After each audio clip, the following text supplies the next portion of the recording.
Hello viewers, welcome to my channel geek reviews. And IPL complete అయిపోయి మొత్తానికి almost వారం రోజులు కావస్తుంది. అండ్ ఐపీఎల్ ఫీవర్ అయితే కంప్లీట్గా తగ్గిపోయింది. And T20 world cup fever start అయిపోయింది ఆల్రెడీ. అండ్ ఇండియా మ్యాచ్ జరగబోతుంది ఒక 2 డేస్లో. సో దానికి ముందు ఒక్కసారి ఐపీఎల్ని క్లోజ్ చేయాలంటే మొత్తం ఐపీఎల్ అయితే చాలా మంది ప్లేయర్స్ అద్భుతంగా పర్ఫామ్ చేశారు స్టార్టింగ్ నుంచి ఎండింగ్ వరకు. బట్ వాళ్ళలో మనం బెస్ట్ ప్లేయర్స్ని సెలెక్ట్ చేయాలి అంటే ఒక team of the tournament, team of the IPL 2024 select చేయాలి అంటే ఎవరు ఉండబోతున్నారు దాంట్లో అనేది నా ఒపీనియన్ ప్రకారం ఈ వీడియోలో కవర్ చేస్తాను. సో స్టాట్స్ ప్రకారం ఆరెంజ్ క్యాప్ లిస్ట్ కానీ పర్పుల్ క్యాప్ లిస్ట్ కానీ తీసుకొని ఎవరు టాప్ వికెట్ టేకర్స్గా ఉన్నారు, ఎవరు టాప్ రన్ స్కోరర్స్గా ఉన్నారు, ఇవన్నీ చూసేసి సెలెక్ట్ చేసేద్దాం. అండ్ నా టీమ్ కాంబినేషన్ అయితే జనరల్లీ స్టాండర్డ్ అయితే ఇలా ఉంటుంది. ఫస్ట్ ఒక opener 1 and opener 2 we have to select. ఇద్దరు బెస్ట్ ఓపెనర్స్ సెలెక్ట్ చేయాలి. And then number 3 and number 4 middle order batsmen ఎవరు టాప్లో ఉన్నారు అనేది చూడాలి. అండ్ దెన్ 5 అండ్ 6లో స్పెషలిస్ట్ ఫినిషర్స్ ఉండాలి. తర్వాత ఇద్దరు స్పిన్నర్స్ ఉండాలి. అండ్ దెన్ ముగ్గురు పేసర్స్ ఉండాలి. సో ఇదొక స్టాండర్డ్ టీమ్ కంపోజిషన్ ఎప్పుడన్నా జనరల్లీ. ప్లస్ ఐపీఎల్ కాబట్టి ఒక ఇంపాక్ట్ ప్లేయర్ కూడా ఉంటాడు. And generally batting impact player, bowling impact player ఇద్దరిని పెట్టుకుంటారు టీమ్స్. వాళ్ళు ఫస్ట్ బ్యాటింగ్, సెకండ్ బ్యాటింగ్ అన్నది కాబట్టి. సో మొత్తం మనం 11 ప్లేయర్స్ ప్లస్ ఇద్దరు ఇంపాక్ట్ ప్లేయర్స్ 13 ప్లేయర్స్ని అయితే సెలెక్ట్ చేద్దాము. And May just highest run scorer ఎవరు అన్నది కాకుండా ఏ పొజిషన్లో ఎవరు కొట్టారు, ఫర్ ఎగ్జాంపుల్ నెంబర్ 3లో ఎవరు ఎక్కువ రన్స్ కొట్టున్నారు, లైక్ ఫినిషర్స్గా ఎవరు ఎక్కువ రన్స్ కొట్టున్నారు, అలాంటి స్టాటిస్టిక్స్ చూసి సెలెక్ట్ చేద్దాము ఈ వీడియోలో అయితే. సో లేట్ చేయకుండా స్టార్ట్ చేసేద్దాము. అండ్ దానికి ముందైతే దీంతో పాటు ఎక్స్ట్రాగా ఇంకొన్ని రూల్స్ ఉండాలి. అంటే ఫస్ట్ టీంలో అయితే ఒక వికెట్ కీపర్ ఉండాలి వీళ్ళతో పాటు. సో 6 బ్యాట్స్మెన్లో ఎవరో ఒకరు వికెట్ కీపర్ ఖచ్చితంగా ఉండాలి. అండ్ ఒకరిద్దరు ఆల్రౌండర్స్ కూడా ఉండాలి, స్పిన్నర్స్ కానీ ఫినిషర్స్ కానీ చూస్తే. అండ్ దెన్ ఫారిన్ ప్లేయర్స్ ఉండాలి ఖచ్చితంగా. నలుగురు ఫారిన్ ప్లేయర్సే, ఆ రూల్ ఒకటి ఉంది ఐపీఎల్ కాబట్టి మనకి మాక్సిమం 4 ప్లేయర్సే ఉండాలి foreign players. And then we have to select the captain of the team also. But IPL captain, winning captain Shreyas Iyer, but తన టీంలో ఉంటాడు, ఆ టీంలో ఉంటేనే కెప్టెన్ అవ్వగలడు. సో అది కూడా ఒకసారి చూసేద్దాం స్టాట్స్ నుంచి క్లియర్గా.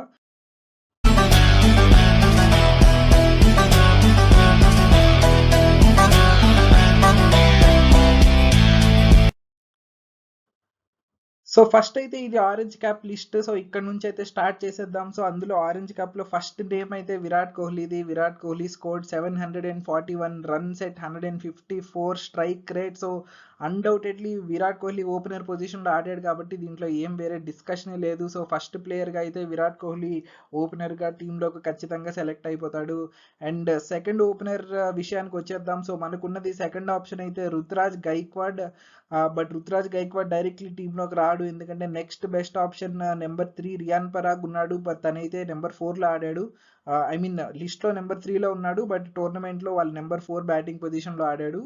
And then another opener Travis Head ఉన్నాడు. అండ్ దెన్ సంజు శాంసన్ కూడా ఓపెనర్ కాదు. And then Sai Sudharsan and KL Rahul వీళ్ళిద్దరు కూడా ఓపెనర్స్. సో మనకి నెక్స్ట్ 3-4 ఆప్షన్స్ చూస్తే Gaikwad, Head and Sudharsan and KL Rahul ఉన్నారు. ఇందులో ఫస్ట్ సుదర్శన్ అండ్ రాహుల్ని అయితే పక్కన పెట్టేయచ్చు, ఎందుకంటే వాళ్ళ strike rates comparatively lower, runs కూడా లోయర్ కంపారిటివ్లీ. వాళ్ళ టీమ్స్ ప్లే ఆఫ్స్కి కూడా రాలేదు.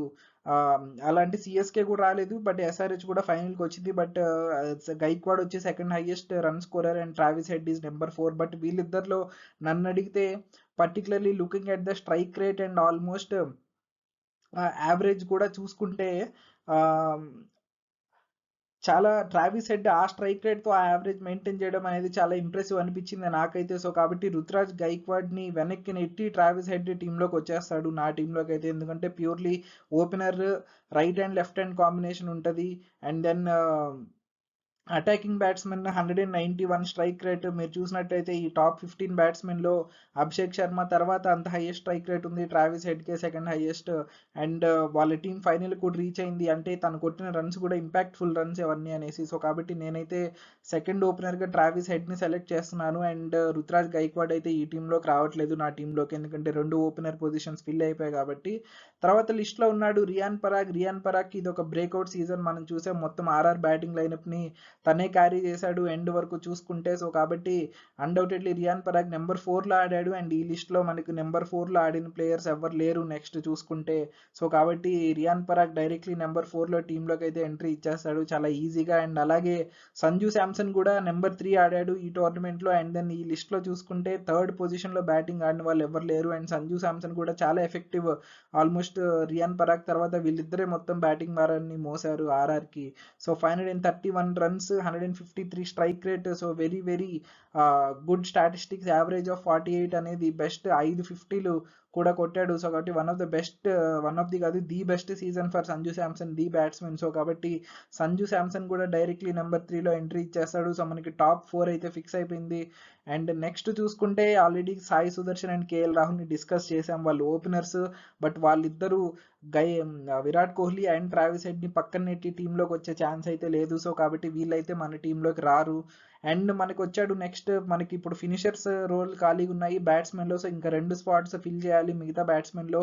సో ఫస్ట్ అయితే Nicholas Pooran. And Nicholas Pooran again sure shot ఉంటాడు టీంలో, ఎందుకంటే నికోలస్ పూరన్ వచ్చే బ్యాటింగ్ పొజిషన్స్ అవే, నెంబర్ 5, నెంబర్ 6 ఫినిషర్ స్పెషలిస్ట్ తను. అండ్ ఈ టోర్నమెంట్లో he was like mighty effective, almost 500 runs కొట్టాడు 62 యావరేజ్ తోటి. సిక్స్లు చూడండి ఆల్మోస్ట్ 36 సిక్సెస్ కొట్టాడు, which is like top 5 highest 6 హిట్టర్లో ఉన్నాడు. ఆ స్ట్రైక్ రేట్ కూడా 178. So like mightily effective Nicholas Pooran will make an entry at number 5 or number 6 that we can discuss. But టీంలో అయితే తనైతే ఎంట్రీ ఇచ్చేస్తాడు. నెక్స్ట్ ఉన్నది మనకి సునీల్ నరైన్. సో ఇది సునీల్ నరైన్ ఒక కొంచెం ఇంట్రెస్టింగ్ కేసు, ఎందుకంటే సునీల్ నరైన్ వచ్చేసి ఓపెనింగ్ పొజిషన్లో బ్యాటింగ్ ఆడాడు. బట్ తను ఓపెనర్గా టీంలోకి రాగలడా అంటే ఖచ్చితంగా రాలేడు, ఎందుకంటే ట్రావిస్ హెడ్ అండ్ విరాట్ కోహ్లీని వెనక్కి నెట్టి ఓపెనర్గా సునీల్ నరైన్ రాలేడు. తన టీంలోకి రావాలంటే ఆల్రౌండర్గా రావాలి. సో మనకి ఓపెనర్ పొజిషన్ ఖాళీ లేదు కాబట్టి. But Sunil Narine man of the tournament, run స్కోరర్లో టాప్ 10లో ఉండడమే కాదు, వికెట్స్లో కూడా 10th పొజిషన్ ఆర్ 11th పొజిషన్లో ఉన్నాడు అనుకుంటాను. సో అక్కడ కూడా తన డిస్కషన్లోకి వస్తాడు. సో కాబట్టి ప్రస్తుతానికైతే సునీల్ నారాయణని నేనైతే ఇంపాక్ట్ ప్లేయర్లో పెడతాను, ఎందుకంటే డిపెండింగ్ టీంలో ఓపెనింగ్ ప్లేస్ అయితే ఖాళీ లేదు. అండ్ తను ఆడేది మెయిన్లీ ఓపెనర్గా. స్పిన్నర్ స్లాట్ అయితే ఖాళీ ఉన్నాయి. బట్ మనం నెక్స్ట్ వికెట్ టేకర్స్ లిస్ట్ చూసినప్పుడు స్పిన్నర్స్ని డిస్కస్ చేసిన తర్వాత డిసైడ్ చేద్దాము సునీల్ నారాయణని ఇంపాక్ట్ ప్లేయర్గా పెట్టాలా లేదంటే మెయిన్ టీంలో ఉండాలా అనేసి. బట్ ప్రస్తుతానికి అయితే సునీల్ నారాయణ ఇంపాక్ట్ ప్లేయర్లో పెడదాం, బౌలింగ్ అప్పుడు మళ్ళీ డిస్కస్ చేద్దాము. And then next is Abhishek Sharma. So again ఇది కొంచెం డిఫికల్ట్ చాయిస్. అభిషేక్ శర్మ మాత్రం మోస్ట్ ఎఫెక్టివ్ ఇండియన్ బ్యాట్స్మెన్ ఈ ఐపీఎల్లో. తను కొట్టిన రన్స్ అండ్ అంత హైయెస్ట్ స్ట్రైక్ రేట్తో 204 స్ట్రైక్ రేట్తో కొట్టాడు కాబట్టి very very effective runs. And he is the highest 6 hitter in this season. But unfortunately runs చాలా ఎక్కువ కొట్టారు వాళ్ళ పార్ట్నర్స్. తనని టీంలోకి తీసుకోవాలంటే ట్రావిస్ హెడ్ని పక్కన పెట్టి తీసుకోవాలి. But it all started with Travis Head వచ్చిన తర్వాతనే టర్న్ అరౌండ్ స్టార్ట్ అయింది. Abhishek Sharma was feeding on Travis Head's energy but అనిపించింది. So special mention to Abhishek Sharma. But Abhishek Sharma అయితే టీంలోకి ఉండట్లేదు. మేబీ ఒకవేళ సునీల్ నారాయణ్ మెయిన్ టీంలోకి వెళ్ళిపోతే ఇంపాక్ట్ ప్లేయర్గా, బ్యాటింగ్ ఇంపాక్ట్ ప్లేయర్గా పెట్టుకోవచ్చు ఒక ఆప్షన్గా. బట్ మోస్ట్లీ ఇంపాక్ట్ ప్లేయర్స్ అనేది ఓపెనర్స్గా ఆల్రెడీ అవసరం లేదు, మోస్ట్లీ మిడిల్ ఆర్డర్లో వచ్చే వాళ్ళే ఉంటారు ఇంపాక్ట్ ప్లేయర్ బ్యాట్స్మెన్. సో కాబట్టి Abhishek Sharma though very good season, but he's not making into my team of the tournament. And then మనం చూసినాం ఇంకొక పొజిషన్ ఖాళీ ఉంది అండ్ దానికి తగ్గట్టు ప్లేయర్ ఉన్నాడు. నెక్స్ట్ మనకి హెన్రిక్ క్లాసెన్ 11th ప్లేస్లో 479 runs, 171 strike rate and 38 sixes. I think second highest అనుకుంటాను 6 hitter. సో కాబట్టి హెన్రిక్ క్లాసెన్ అన్డౌటెడ్లీ టీంలోకి వచ్చేస్తాడు. సో కాబట్టి మన బ్యాటింగ్ ఆర్డర్ అయితే సెట్ అయిపోయింది. Virat Kohli, Travis Head, Sanju Samson, Riyan Parag, Nicholas Pooran and Heinrich Klaasen. ఇవన్నీ purely based on the stats of this IPL and then వాళ్ళ ఎఫెక్టివ్నెస్ని బట్టి. అండ్ సో కాబట్టి ఇంక మనకి బ్యాటింగ్ స్లాట్స్ అయితే ఖాళీ లేవు, మిగతావన్నీ బ్యాడ్ లక్. బట్ కావాలంటే మనం ఆల్రెడీ చూస్తున్నాం మిడిల్ ఆర్డర్లో ఇప్పుడు సునీల్ నారాయణ్ మెయిన్ టీంలోకి వస్తే స్పిన్నర్స్ ఎవరు లేకుండా ఒక బ్యాటింగ్ ఇంపాక్ట్ ప్లేయర్ కావాలి. సో కాబట్టి నెక్స్ట్ ఆప్షన్ రిషబ్ పంత్ని డిస్కస్ చేయొచ్చు. ఆల్రెడీ అభిషేక్ శర్మని డిస్కస్ చేసాం, బట్ తనైతే ఓపెనర్ కాబట్టి మోస్ట్లీ ఇంపాక్ట్ ప్లేయర్గా ఉండడు. సో ఇంపాక్ట్ ప్లేయర్ కొంచెం బ్యాటింగ్ ఇంపాక్ట్ ప్లేయర్ మిడిల్ ఆర్డర్లో ఆడే వాళ్ళు ఉండాలి ఫినిషింగ్ దగ్గర 5 and 6. అండ్ రిషబ్ పంత్ దాన్ని ఖచ్చితంగా ఫిట్ అవుతాడు. సో రిషబ్ పంత్ని ప్రస్తుతానికైతే టీంలో లేకపోయినా నెక్స్ట్ డిస్కస్ చేద్దాం రిషబ్ పంత్ గురించి. అండ్ 13, 14, 15 ప్లేస్లో డూప్లెసీ, సాల్ట్ అండ్ జైస్వాల్ ఉన్నారు. వాళ్ళంతా 435, 35, 438, almost same number of runs. But opening వాళ్ళంతా కూడా, అండ్ మనకి ఓపెనింగ్ స్లాట్స్ ఫిల్ అయిపోయాయి. సో కాబట్టి వాళ్ళైతే టీంలోకి రాలేరు. సో వాళ్ళంతా కూడా స్పెషల్ మెన్షన్ అనాలి. సో ఇది బ్యాటింగ్ ఆర్డర్. సో లేట్ చేయకుండా పర్పుల్ వికెట్ లిస్ట్కి వెళ్ళిపోదాం. వీళ్ళు టాప్ 15 వికెట్ టేకర్స్. సో వీళ్ళలో నుంచి టాప్ 5 బౌలర్స్ని సెలెక్ట్ చేద్దాం మనం. అండ్ దెన్ ఇప్పటి వరకు చూసుకుంటే ఓవర్సీస్ లిమిట్ ఒకసారి చెక్ చేస్తే ఆల్రెడీ 4 ప్లేయర్స్ వచ్చేసారు. Travis Head, Pooran, Klaasen and Narine. So ఇంకా ఓవర్సీస్ ప్లేయర్స్ అయితే రాలేరు. సో ఒకసారి బ్యాటింగ్ ఆర్డర్ అందరూ ఇండియన్ బౌలర్సే ఉండాలి. సో ఆ లిస్ట్ చూసి ఒకవేళ ఎవరైనా ఫారిన్ బౌలర్ని ఇంక్లూడ్ చేయాలి అంటే బ్యాట్స్మెన్ ఎవరిని తీయచ్చు, ఎవరైనా తీసి రిషబ్ పంత్ పెట్టచ్చా అనేసి ఆలోచిద్దాము. బట్ లిస్ట్ స్టార్ట్ అయితే ఫస్ట్ అయితే Harshal Patel, purple wicket holder, highest wicket taker of the tournament. And slower బాల్స్తో కానీ ఆ ఎకానమీ కానీ he was very very impressive. So కాబట్టి తనైతే డైరెక్ట్లీ టీంలోకి వచ్చేస్తాడు ఫస్ట్ పేసర్గా. అండ్ దెన్ సెకండ్ ప్లేస్లో వరుణ్ చక్రవర్తి ఉన్నాడు. వరుణ్ చక్రవర్తికి అగైన్ కూడా వెరీ వెరీ కంబ్యాక్ సీజన్ ఈ టోర్నమెంట్ అయితే. Highest spin wicket taking bowler 21 వికెట్లతోటి. అండ్ అదే కాకుండా ఇది చూడండి, ఎకనామీ రేట్ 8, బెస్ట్ మొత్తం టాప్ 15 బౌలర్స్లోకి తుషార్ దేశపాండే అండ్ వరుణ్ చక్రవర్తికి మాత్రమే ఎకనామీ రేట్ 8 ఉంది. సో కాబట్టి అగైన్ ఎకానమీ వైజ్ చూసుకున్న, వికెట్స్ వైజ్ చూసుకున్న he was like very very impressive. So కాబట్టి అన్డౌటెడ్లీ వరుణ్ చక్రవర్తి అయితే టీంలోకి వచ్చేస్తాడు. అండ్ థర్డ్ ప్లేస్లో జస్ప్రీత్ బుమ్రా ఉన్నాడు. అండ్ దీని గురించి చెప్పాల్సిన పని లేదు. విరాట్ కోహ్లీ పేరు చూడగానే ఎలా పెట్టేశామో జస్ప్రీత్ బుమ్రాని కూడా పేరు చూడగానే అలా టీంలో పెట్టేద్దాము. ఎందుకంటే 20 వికెట్స్, ఆ స్ట్రైక్ రేట్ చూడండి 6 అంట. సెకండ్ వరుణ్ చక్రవర్తి అండ్ తుషార్ దేశపాండే 8 అయితే ఈయన 6 ఎకానమీ, అంటే బాల్ టు బాల్ రన్ ఇచ్చాడంతే. ఓవరాల్ మ్యాచ్ వికెట్ అంతా కలిపి ఒక 5 వికెట్ హాల్ కూడా తీసాడు, ఎవరికి పడలేదు. సో కాబట్టి Jasprit Bumrah directly will make the team. And then మనకి ఇంకా ఒక్క పేసర్ పొజిషన్, ఒక స్పిన్నర్ పొజిషన్ ఉంది. సో పేసర్ చూసుకుంటే ఫస్ట్ నెక్స్ట్ 19 వికెట్స్లో 5 బౌలర్లు టైలో ఉన్నారు. Natarajan, Harshit Rana, Avesh Khan, Arshdeep Singh, Andre Russell. And ఇంకొక వికెట్ చూసుకున్న 18 Pat Cummins and Chahal, obviously spinner. So కాబట్టి అండ్ నేను సునీల్ నారాయణ కూడా ఉన్నాడు ఆబ్వియస్లీ. సో వీళ్ళు స్పిన్నర్ గురించి ఇక్కడికి వద్దాం. సో ఫస్ట్ పేస్ బౌలర్లో ఈ 6 నుంచి ఒకరిని సెలెక్ట్ చేయాలి. సో కాబట్టి ఫస్ట్ అయితే వికెట్స్ ఆల్మోస్ట్ అందరికి ఈక్వల్గా ఉన్నాయి. నేనైతే ఎకానమీ రేట్ చూస్తాను వికెట్స్ తర్వాత బౌలర్కి, ముఖ్యంగా పేస్ బౌలర్కి. సో కాబట్టి వీళ్ళిద్దరికి హైయెస్ట్ ఉన్నాయి. హర్షదీప్ అండ్ ఆండ్రే రసెల్కి 10 ఉంది ఎకనామీ రేట్. అంటే వాళ్ళు ఎక్కువ రన్స్ ఇచ్చారు మిగతా బౌలర్స్ కంటే, అన్ని వికెట్స్ తీసేసావు. కాబట్టి వీళ్ళిద్దరిని అయితే ఫస్ట్ పక్కన పెట్టేద్దాము. సో ఇంకా మిగిలిందైతే 4 బౌలర్లు Natarajan, Harshit Rana, Avesh Khan and Pat Cummins. ఇదైతే చాలా టఫ్ డెసిషన్. అండ్ నాకైతే పర్సనల్గా Harshit Rana was very very impressive. తన్ని టీంలోకి తీసుకోవచ్చు. ఎకానమీ రేట్ అయితే అందరికి 9 ఉంది. బట్ స్టిల్ ఇక్కడ నేను ఒక్క విషయం కన్సిడర్ చేస్తున్నాను, అదేంటంటే variety in the bowling lineup. So వీళ్ళిద్దరూ రైట్ ఆర్మ్ బౌలర్స్.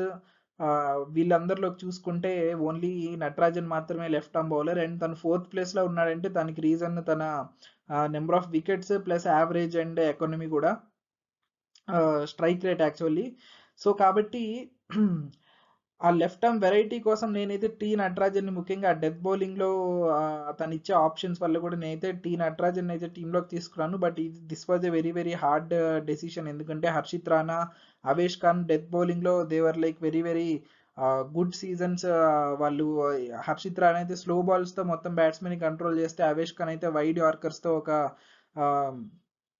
కొంచెం సంచలనమైన బౌలింగ్ పర్ఫార్మెన్స్ ఇచ్చాడని చెప్పాలి ఐపీఎల్లో. అండ్ దెన్ ప్యాట్ కమిన్స్ కూడా బ్యాడ్ లక్, కట్టర్స్ తోటి చాలా వికెట్స్ తీశాడు. మ్యాచెస్ని కూడా చాలా టర్న్ చేశాడు. బట్ అన్ఫార్చునేట్లీ టీంలో ప్లేస్ 3 పేసర్స్ కాబట్టి Harshal Patel, Bumrah and Natarajan will take their places. So ఇంకున్నది ఒక ఆప్షన్. సో ఒక స్పిన్నర్. అండ్ దెన్ ఇక్కడ మిగతా వికెట్ టేకర్స్ ఎవరిలో చూస్తే యుజ్వేంద్ర చహల్ ఒక్కడే ఉన్నాడు option. Next best is Kuldeep Yadav. But Kuldeep Yadav almost 15-16 వికెట్లు తీసుకున్నాడు. Yuzvendra Chahal was like more, అందులో వాళ్ళ టీం కూడా ప్లే ఆఫ్స్కి క్వాలిఫై అయింది. కుల్దీప్ వాళ్ళ టీం అయితే క్వాలిఫై అవ్వలేదు. సో కాబట్టి కొంచెం ఎఫెక్టివ్ స్పిన్నర్గా యుజ్వేంద్ర చహల్ని టీంలోకి ఉంటాడు. బట్ చహల్ని డైరెక్ట్గా స్పిన్లోకి వేయడం కంటే డైరెక్ట్ ప్లేయింగ్ 11 స్ట్రాంగ్ అవ్వాలంటే సునీల్ నారాయణ్ని నెక్స్ట్ ప్లేస్ ఉన్నాడు కాబట్టి సునీల్ నారాయణ్ని సెకండ్ స్పిన్నర్గా డైరెక్ట్గా టీంలోకి వేసేసి యుజ్వేంద్ర చహల్ని అయితే ఇంపాక్ట్ ప్లేయర్లోకి పెట్టేస్తున్నాను నేను. సో కాబట్టి Yuzvendra Chahal impact player only bowling విషయంలో అవసరమైతేనే వస్తాడు నా ఈ టీమ్ ఆఫ్ ద టోర్నమెంట్లో. అండ్ దెన్ ఇక్కడ బౌలర్ వచ్చాడు కాబట్టి ఇంకొక మనకి బ్యాటింగ్ ఇంపాక్ట్ ప్లేయర్ కావాలి. Batting impact player already discuss చేసాము. 2 ఆప్షన్స్ ఉన్నాయి. ఒకటి either Abhishek Sharma or Rishabh Pant. But Rishabh Pant middle order batsmen కాబట్టి నేను రిషబ్ పంత్ని ప్రిఫర్ చేస్తున్నాను ఇంపాక్ట్ ప్లేయర్గా. సో కాబట్టి Rishabh Pant will make this team, and మిగతా బౌలర్స్కి అయితే ప్లేస్ అయితే లేదు. సో ఇది నా టీమ్ ఆఫ్ ద టోర్నమెంట్ అయితే ప్యూర్లీ నా రిజల్ట్స్ ప్రకారం అండ్ నా ఒపీనియన్ ప్రకారం. So my top order is Virat Kohli and Travis Head opening, and then number 3 Sanju Samson, number 4 Riyan Parag. My finishers are deadly overseas batsmen Nicholas Puran and Henry Klassen. My two spinners are KKR spin twins Varun Chakravarti and Sunil Narayan, and my pace bowling attack is consisting of Harshal Patel, Jasprit Bumrah and T Natarajan. And impact player అవసరమైనప్పుడు batsmen కావాలంటే Rishabh Pant or bowler కావాలంటే Yuzvendra Chahal will make it to the team. So only drawback is బ్యాటింగ్లో ఎక్కడ allrounders లేరు. Only Travis Head and Riyan Parag మాత్రం చాలా తక్కువ time bowling వేస్తారు. But rest of the bowlers వేయలేరు. అండ్ దెన్ మనం నెక్స్ట్ ఆల్రెడీ డిస్కస్ చేసాం, వీళ్ళల్లో ఒక వికెట్ కీపర్ని ఒక కెప్టెన్ని సెలెక్ట్ చేయాలి. సో ఇన్ఫాక్ట్ ఇక్కడ ఆప్షన్స్ చూస్తే 3 ఉన్నాయి wicket keeping options. So and then captain చూడాలంటే సో ఫస్ట్ ప్లేస్ విన్ అయిన టీం శ్రేయస్ అయ్యర్ అయితే టీంలోనే లేడు. సో కాబట్టి తను కెప్టెన్ అయ్యే ఛాన్స్ లేదు. And second player runner up captain Pat Cummins కూడా ఈ టీంలో లేడు. సో కాబట్టి తను కూడా కెప్టెన్ అవ్వలేడు ఈ టీంకి. And then third team was Rajasthan Royals and Sanju Samson వాళ్ళ కెప్టెన్. సో కాబట్టి Sanju Samson was very very impressive. తన కెప్టెన్సీ ముఖ్యంగా తన బౌలింగ్ చేంజెస్ కానీ, వాళ్ళు లాస్ట్లో ప్లే ఆఫ్స్లో ఫెయిల్ అయింది మెయిన్లీ ఆ మ్యాచ్లో వాళ్ళ జాస్ బట్లర్ క్లియర్గా మిస్ అయ్యారు. బట్లర్ ఉంటే వేరేలాగా ఉండేది సిచ్యువేషన్ నాకైతే అనిపించింది. But very very strong tactics used by captain Sanju Samson. So కాబట్టి సంజు శాంసన్ని కెప్టెన్గా తీసుకుంటాను నేనైతే నా టీమ్ ఆఫ్ ద టోర్నమెంట్కి. అండ్ వికెట్ కీపర్గా ఎవరినైనా పెట్టుకోవచ్చు, Sanju Samson, Pooran or Klaasen. But captain already Sanju శాంసన్కి ఇచ్చాం కాబట్టి నికోలస్ పూరన్ ఈ సీజన్ కీపింగ్ చేయలేదు, కేఎల్ రాహులే చేశాడు. And but Klaasen wicket keeping చేశాడు. సో కాబట్టి క్లాజన్ అయితే వికెట్ కీపింగ్గా పెట్టుకోవచ్చు. సో ఇది నా టీమ్ ఆఫ్ ద టోర్నమెంట్ అయితే. మై కెప్టెన్ ఈ Sanju Samson and wicket keeper is Henry Klaasen. So ఈ టీం మీకు నచ్చినట్టయితే ప్లీజ్ డెఫినెట్లీ వీడియో లైక్ చేయండి. అండ్ వీళ్ళలో ఎవరన్నా రిప్లేస్ చేస్తారంటే మీరు మీ కామెంట్స్లో డెఫినెట్లీ కామెంట్ చేయండి, ఎవరిని బదులు ఎవరిని తీసుకుంటారు ఈ టీంని ఇంకా బెస్ట్ చేయాలంటే. బట్ ఇది is purely based on the statistics of this IPL 2020 కొంతమంది. సో మొత్తం ఓవరాల్గా ఏ టీం నుంచి ఎన్ని ప్లేయర్స్ ఉన్నారు ఈ టీంలో అంటే సన్ రైజర్స్ నుంచి హైయెస్ట్గా 3 ప్లేయర్స్ హెడ్, క్లాజన్, నటరాజన్ వచ్చారు. దెన్ రాజస్థాన్ రాయల్ నుంచి 3 players Sanju Samson, Riyan Parag and Yuzvendra Chahal. Winning team KKR నుంచి 2 players Sunil Narine and Varun Chakravarthy. And then RCB, Delhi Capitals, Lucknow, Mumbai Indians, Punjab Kings నుంచి ఒక్కొక్క player Virat Kohli, Rishabh Pant, Nicholas Pooran, Jasprit Bumrah, Harshal Patel. And ఈ సిఎస్కే అండ్ గుజరాత్ టైటన్ నుంచి అయితే ఎవరు నా టీంలోకి రాలేదు. మేబీ వీళ్ళకి ఇక్కడ గైక్వాడ్కి అండ్ ఇక్కడ సాయి సుదర్శన్కి ఛాన్స్ ఉంది. బట్ ఓపెనర్ స్లాట్స్ ఇంకా బెటర్ ప్లేయర్స్ తీసుకున్నాం కాబట్టి వాళ్ళకైతే ఛాన్స్ రాలేదు. కాబట్టి ఈ టీమ్స్ నుంచి ఎవరు సెలెక్ట్ అవ్వలేదు. అండ్ క్లియర్లీ టాప్ 3 టీం నుంచే ఎక్కువ మంది ప్లేయర్స్ వచ్చారు. సో అది కూడా అర్థమవుతుంది వాళ్ళ ఎందుకు ఆ టాప్ 3 ఉన్నాయంటే ఇంతమంది మంచి పర్ఫార్మర్స్ ఉన్నారు కాబట్టి వాళ్ళైతే టాప్ 3 వెళ్ళారు అనే చెప్పుకోవాలి. అండ్ ఇంకొంచెం స్పెషల్ మెన్షన్ చేయాలంటే ఎవరినన్నా ఈ టీంలో మిస్ అయిన వాళ్ళు రుతురాజ్ గైక్వాడ్, అభిషేక్ శర్మ, హర్షిత్ రాణా పేస్ బౌలింగ్లో. అండ్ దెన్ ఆండ్రే రసెల్ ముఖ్యంగా తను చూపించిన impact with both batting and bowling అసలు వెళ్ళికట్టలేము. ఈజీగా హెన్రీ క్లాజన్ కానీ పూరన్ని కానీ తీసేసి రసెల్లోకి వేస్తే రసెల్ని వేస్తే టీంలో టీం ఇంకా చాలా చాలా స్ట్రాంగ్ అవుతుంది. బట్ స్టిల్ వాళ్ళు కొట్టిన రన్స్, వాళ్ళు కొట్టిన స్ట్రైక్ రేట్ అవన్నీ చూస్తే ఆండ్రే రసెల్ పేరు లేదు కాబట్టి ప్యూర్లీ వాళ్ళని తీసుకున్నాము. But special mention to Andre Russell. And నేను స్పిన్నర్గా కూడా చహల్ని, కుల్దీప్ యాదవ్ మధ్యలో 3-4 మ్యాచ్లు ఆడలేదు, అదర్వైజ్ వికెట్ టేకింగ్ లిస్ట్లో ఇంకా పైన ఉండేవాడు. He was sowing good impact also. So Kuldeep Yadav is also a special mention. So ఇది వీళ్ళందరూ కొంచెం జస్ట్ మిస్ అయ్యారు నారోలీ ఈ టీమ్ ఆఫ్ ది టోర్నమెంట్లో. సో ఇది ఈ వీడియో అయితే. వీడియో నచ్చినట్టయితే ప్లీజ్ డెఫినెట్లీ లైక్ చేయండి. Thank you for watching. Take care.